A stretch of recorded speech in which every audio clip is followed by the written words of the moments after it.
Շնորհակալություն, հարցը ուղղում եմ արտաքին գործերի նախարարին։ Պարոն Միրզոյան, շուրջ 10 օր առաջ Ադրբեջանի նախագահը հայտարարեց ուղիղ մեջբերեմ, որ մինչև 2024 թվականի հունվարը Հայաստանը հաստատակամորեն փորձում էր խաղաղության պայմանագրում ներառել այսպես կոչված Լեռնային Ղարաբաղի Հանրապետության ճակատագիրը։ Ի պատասխան մեր զանգվածային լրատվության միջոցներից մեկի հարցին դուք անդրադարձաք այս հարցին, որի բովանդակությունը իհարկե աղավաղվեց ու արդյունքում ձեզ մեղադրեցին հարցը օրակարգից հանելուն, խնդիրը Լեռնային Ղարաբաղի վրա բարթելու մեջ։ Կխնդրեի ձեր արձագանքը սրա հետ կապված։ Հարցին կպատասխանի արտաքին գործերի նախարար Արարատ Միրզոյանը։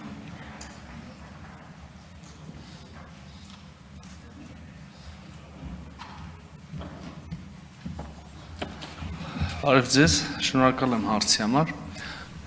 Իսկապես սա այն ամենավառ օրինակներից է, ինչպես կարող է խոսքը կամ փաստը աղավաղվել եւ, չգիտեմ, տրամագծորեն հակառակ լույսի ներքո ներկայացնել։ Ի պատասխան զանգվածային լրատվության միջոցի, եթե չեմ սխալվում, ազատության հարցումներ, մեզ արտաքին գործերի նախարարությանը հարցրել որքանով է այդ Իլհամ Ալիևի ասածը ճիշտ, մենք ասել ենք, որ իսկապես մենք զբաղվել ենք, ինչպես եւ քանիցս հայտարարել ենք հրապարակավ այդ շրջանում, որ մենք փորձում ենք հասցեագրել մեր Հայաստան-Ադրբեջան բանակցությունների շրջանակներում հասցեագրել Լեռնային Ղարաբաղի հայության իրավունքների եւ անվտանգության հարցերը, այդ թվում եւ ուղիղ խոսակցության նրանց միջև խոսակցության միջազգային երաշխիքների, միջազգային մեխանիզմների ստեղծման ճանապարհով, այդ թվում եւ ջանքեր գործադրեցին, չգիտեմ, ասենք Սոֆիայում հանդիպման կազմակերպման ուղղությամբ մենք վստահ ենք, որ այդ մեխանիզմի ստեղծման պարագայում, այդ երկխոսության հաստատման պարագայում հնարավոր է լինել, որ որոշակի հարցեր լուծել։ Սա է ըստերության եղել մեր պատասխանը եւ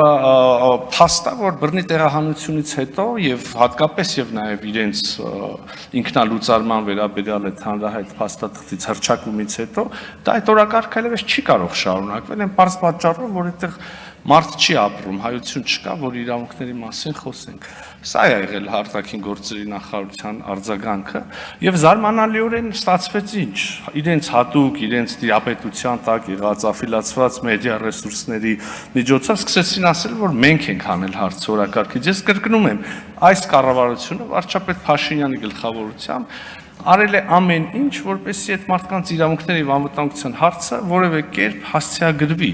եւ հիմա մեղադրել մեզ այդ հարցը օրակարգից հանելու այն պայմաններում, երբ մենք այս մասին խոսում էինք, մեզ մեղադրում, երբ որ ասում էինք, որ նշաձողը իջեցնել է պետք եւ այդ դեպքում մենք կարող ենք խոսակցություն ունենալ, մեզ էլի մեղադրում էին դավաճանության մեջ, մեզ էլի մեղադրում էին, չգիտեմ, հողեր ծախելու մեջ եւ այլն։ Շատ լավ կներ, որ հիմա ստեղ լինեին ձեր ընդդիմադիր գործընկերները եւ այս խոսակցությունը իրանց հետ գնար, բայց ոնց հասկանում եմ կռվել եք երևի էլի նեղացել գնացել են։ Շատ բարի դրացիական մթնոլորտում գնացել են, չեն կռվել։ Չգիտեմ ինչ, դե ասածս ինչ է, այսինքն իրենք որևէ կերպ հրաժարվում էին մասնակցել այդ